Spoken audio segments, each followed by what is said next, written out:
제주 미래 10년을 담은 제3차 국제자유도시 종합계획안을 들여다보는 기획뉴스 이어갑니다. 이 계획안의 핵심 사업이 대규모 개발 위주에다 연구진도 주로 도시계획 등 특정 분야에 편중됐다는 소식 전해드렸는데요. 그렇다면 보고서는 당초 과업 지시대로 잘 작성됐을까요? 안서연 기자가 살펴봤습니다. 취재진은 제주도가 제3차 국제자유도시 종합계획안 용역을 맡기면서 국토연구원 컨소시엄과 체결한 협약서를 입수했습니다. 이 협약서는 용역 업무의 구체적인 내용을 규정한 문서로 계약서와 동일한 효력을 갖는데요.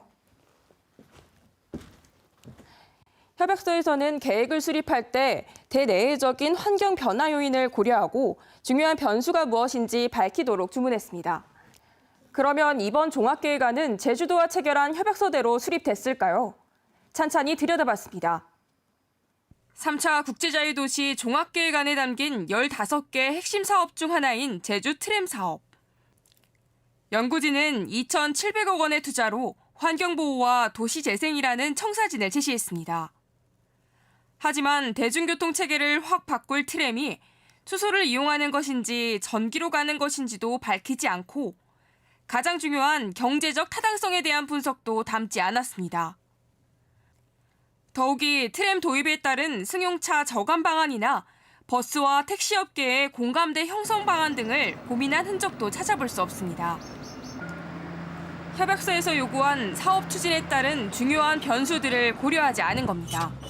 제주도가 민간 투자 사업도 이걸 이제 선택을 할 수 있을 것인지, 또 이제 장기적으로 봤을 때 이걸 하긴 했는데 나중에 수익성이 떨어지면 오히려 더 애물단지가 될 가능성도 크거든요. 협약서 내용이 누락된 건 이뿐만이 아닙니다. 계약 체결 과정에서 국토연구원 스스로 제시한 갈등 관리 방안 마련도 빠져 있습니다. 종합계획안 어디에도 갈등 관리 방안은커녕 사업 추진에 따른 부작용조차 담겨 있지 않습니다.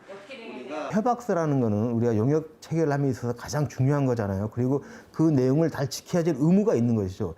그 의무를 제대로 못했을 경우에는 관리 감독 제주도정의 책임이 크다. 협약서대로 계획이 수립되지 않은 것과 관련해 제주도 측은 아직 최종 용역 결과가 나온 게 아니어서 판단하긴 이른 것 같다며 말을 아꼈습니다.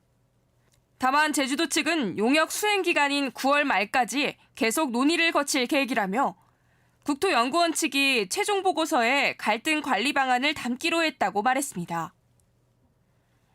제주 가치 등이 빠졌다는 이유로 보안 용역에 들어간 3차 국제자유도시 종합계획안. 최종 용역 결과는 제주도의 검수를 거치게 되는데 계약상 의무를 이행하지 않았을 경우 지방자치단체를 당사자로 하는 계약에 관한 법률에 따라 계약을 해지할 수도 있습니다. KBS 뉴스 안서연입니다.